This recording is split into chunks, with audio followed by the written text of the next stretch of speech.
हाँ तो बच्चों, अपन माध्यक में अवर्गीकृत अंतरालों के लिए या अवर्गीकृत आंकड़ों के लिए, अगर अपन आंकड़े ही बोलेंगे, अंतराल नहीं बोलेंगे, आंकड़ों के लिए अपन माध्यक कैसे ज्ञात करते हैं वो अपन ने सीख लिया। अब अपन वर्गीकृत जो हैं आंकड़े, उनके लिए अपन माध्यक कैसे ज्ञात करें या माध्यिका कैसे ज्ञात करें वो देखते हैं। तो जैसे एक क्वेश्चन है, इसमें अंतराल दे रखे 0 से 10, इसकी बारंबारता 4 है, 10 से 20 इसकी बारंबारता 28 है, 20 से 30 इसकी बारंबारता 42 है, 30 से 40 20 है बारंबारता, 40 से 50 जो अंतराल है उसकी बारंबारता 6 है। तो एक तो n यानी बारंबारताओं का योग सिग्मा f ज्ञात करेंगे अपन।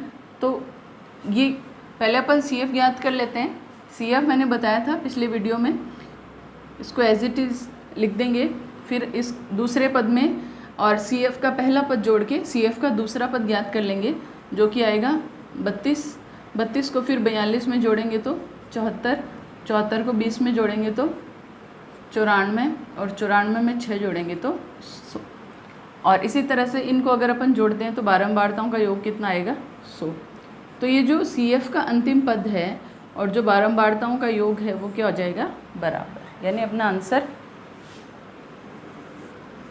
इनका जो बारंबारताओं का जोड़ है वो बिल्कुल सही। अब अपन माध्यक जो है वो कैसे ज्ञात करेंगे अंतरालों के लिए। तो उसके लिए एक फॉर्मूला है कि माध्यक बराबर L plus n/2 minus CF upon F, और इसको गुणा कर देंगे H से। अब ये फार्मूला लिख लिया अपन ने। अब इसमें पद क्या क्या हैं देखो। L जो है वो होता है माध्यक वर्ग की निम्न सीमा,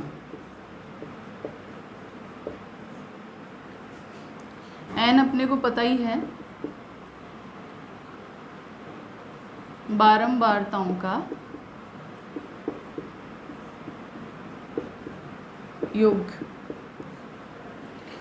CF, यहाँ पे CF का मतलब ये नहीं कि अपन 100 ले लें या 94 ले लें, ये नहीं। CF होता है माध्यक वर्ग से ठीक पहली या पहले वर्ग की CF या संचयी बारंबारता। हिंदी में इसको क्या कहते हैं, संचयी बारंबारता। F क्या होती है, F होती है माध्यक वर्ग की बारंबारता। देखो यहाँ पे संचयी बारंबारता और यहाँ पे केवल बारंबारता लेनी है। और लास्ट में H क्या होता है, H होता है वर्गों का अंतर। तो ये सारे पद अपन पहले ज्ञात करेंगे, फिर इस फॉर्मूले में इनको रखेंगे। तो देखो इसमें एक चीज़ आई है माध्यक वर्ग। क्या ये माध्यक वर्ग। अब माध्यक वर्ग क्या होता है, तो पिछले वीडियो में अपन ने जो अवर्गीकृत आंकड़ों के लिए और सारणी से जो अपन ने माध्यक निकाला था, उसमें अपन ने CF निकाल के n/2 किया था, और n/2 से ठीक बड़ी संचयी बारंबारता वाले जो पद हैं उसको ही अपन ने माध्यक माना था। बिल्कुल उसी तरीके से यहाँ पे अपन माध्यक वर्ग ज्ञात कर लेंगे। तो माध्यक वर्ग भी क्या होगा,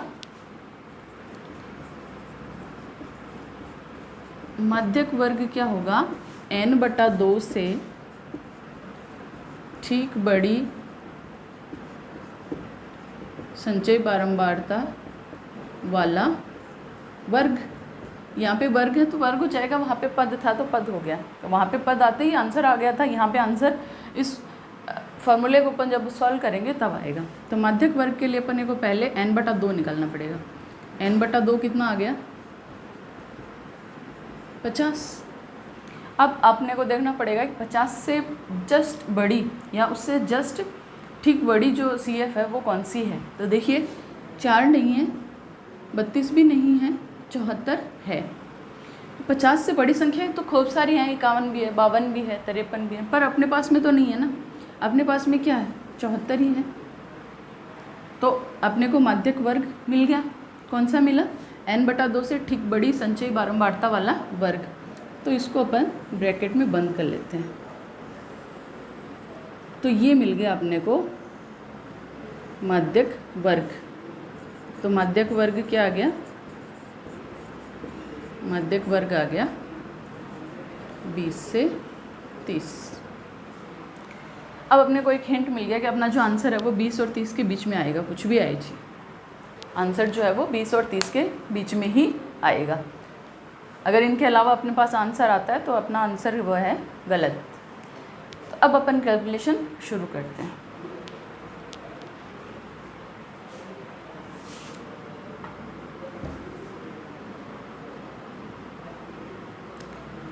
तो अब देखिए सबसे पहले L का मान क्या आएगा, माध्यक वर्ग की निम्न सीमा। निम्न सीमा और उच्च सीमा क्या होती है, मैंने पहले भी बताया था। जो भी वर्ग हैं उनके जो पहले पद हैं वो सारे क्या होते हैं, निम्न सीमा, और जो बाद वाले पद हैं वो सारे क्या होते हैं, उच्च सीमा। तो माध्यक वर्ग क्या है, 20 से 30 है, तो L की वैल्यू कितनी आ जाएगी, 20। N की वैल्यू है ही अपने पास में, बारंबारताओं का योग कितना है, 100। और CF देखिए, अब देखिए अब ये माध्यक वर्ग हो गया, इससे ठीक पहले वाले वर्ग की संचयी बारंबारता यानी 32। आप ऐसा निशान बना के रखिए, आपको याद रहेगा हमेशा। यानी अपने को 74 नहीं लेना, 32 लेना है। तो इसकी वैल्यू कितनी आ जाएगी, 32। और माध्यक वर्ग की बारंबारता यानी इस डिब्बे के अंदर की जो बारंबारता है, बारंबारताओं का कॉलम ये है, तो ये हो गया F, ये हो गया CF। F कितना आ गया, 42, और वर्गों का अंतर कितना है, 10। अब ये सारी वैल्यू अपन इस फॉर्मूले में रख देंगे।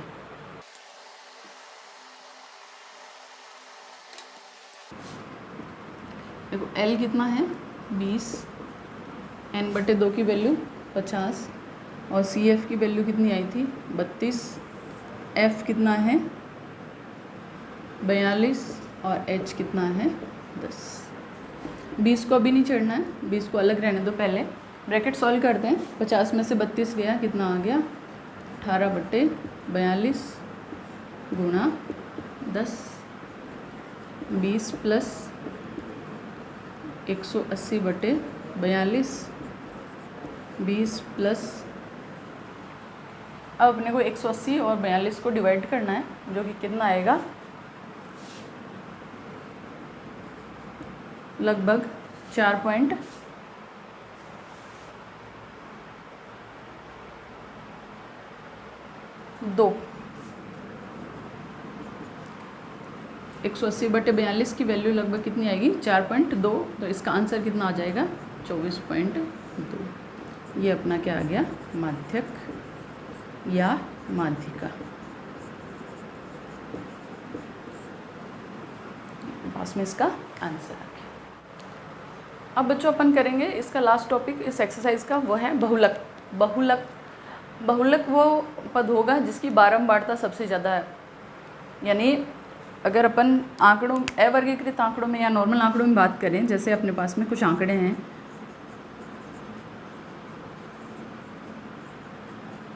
इस तरह से ये कुछ आंकड़े हैं, तो अगर अपन इनका बहुलक निकालें तो अपन इसमें देखेंगे कि सबसे ज़्यादा आवृत्ति कौन सी संख्या की है, यानी सबसे ज़्यादा बारंबारता कौन सी संख्या की है। तो 5 कितनी बार आया है, 2 बार, यानी 5 की बारंबारता 2 है। 4 कितनी बार आया है, 4 बार, यानी 4 की बारंबारता कितनी है, 4 है। और 3 कितनी बार आया है, 2 बार, यानी 3 की बारंबारता 2 है। तो सबसे ज़्यादा बारंबारता है, सबसे ज़्यादा आवृत्ति किस संख्या की हो रही है, 4 की। तो उत्तर कितना आ जाएगा, 4। 4 इसकी बारंबारता नहीं है, ये पद है। अगर ऐसा होता कि 4 3 बार है तो बहुलक 4 ही रहता, ना कि 3। तो जो पद है उसको क्या कहते हैं, बहुलक। और बहुलक की बारंबारता क्या होती है, सर्वाधिक। अब इसी चीज़ को अपन वर्गीकृत आंकड़ों के लिए करें तो अपने पास ऐसे क्वेश्चन दे रखा है एक, इसमें आंकड़े, ये आंकड़े बारंबारताएँ दे रखी हैं, और ये इनके आंकड़े या वर्ग अंतराल दे रखे हैं। 0 से 10, 10 से 20, 20 से 30, 30 से 40, 40 से 50, 50 से 60, वही वर्गों का अंतर 10 है। और ये इनकी बारंबारताएँ हैं, इसमें बारंबारताओं का योग ज्ञात नहीं करना। माध्य और माध्यक दोनों में बारंबारताओं का योग ज्ञात करना है, बहुलक में नहीं करना। इसमें क्या देखना है, केवल ये देखना है कि बारंबारताओं में सबसे ज़्यादा बारंबारता कौन सी है, बड़ी कौन सी है। तो साफ साफ दिखाई दे रहा है कौन है सबसे बड़ी, 14। तो ये अपना बहुलक वर्ग बन जाता है इसमें, इसको अपन ब्रैकेट में बंद कर लेंगे। अब बहुलक वर्ग की क्यों ज़रूरत पड़ी, वो इसलिए पड़ती है क्योंकि बहुलक का जो फॉर्मूला है जिससे अपन वर्गीकृत अंतराल का बहुलक ज्ञात करेंगे वो क्या है, वो है L plus F1 minus F0 upon 2F1 minus F0 minus F2, और इनका फिर से गुणा किससे कर देंगे, H से। पहले पदों के बारे में जान लेते हैं। तो L तो वही है बहुलक वर्ग, यहाँ बहुलक ज्ञात करें तो बहुलक वर्ग बोल देंगे, वहाँ माध्यक ज्ञात करें तो माध्यक वर्ग हो जाएगा। बहुलक वर्ग की निम्न सीमा, L का मतलब लो लिमिट, निम्न सीमा, बहुलक वर्ग की निम्न सीमा।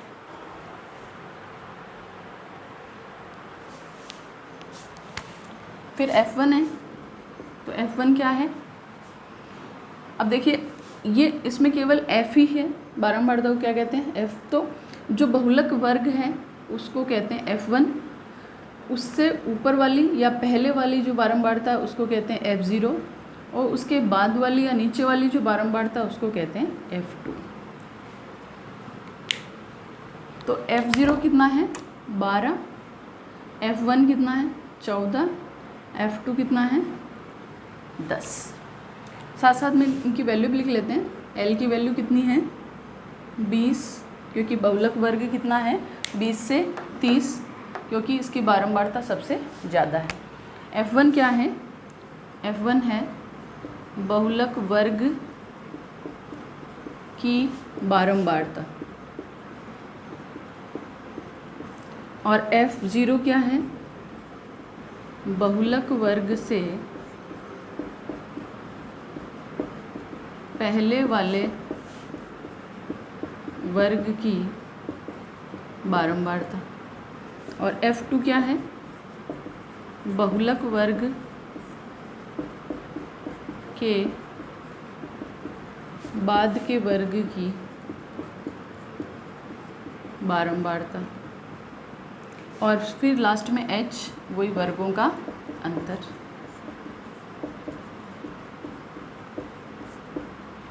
तो इन सब की वैल्यू लिख लेते अपन।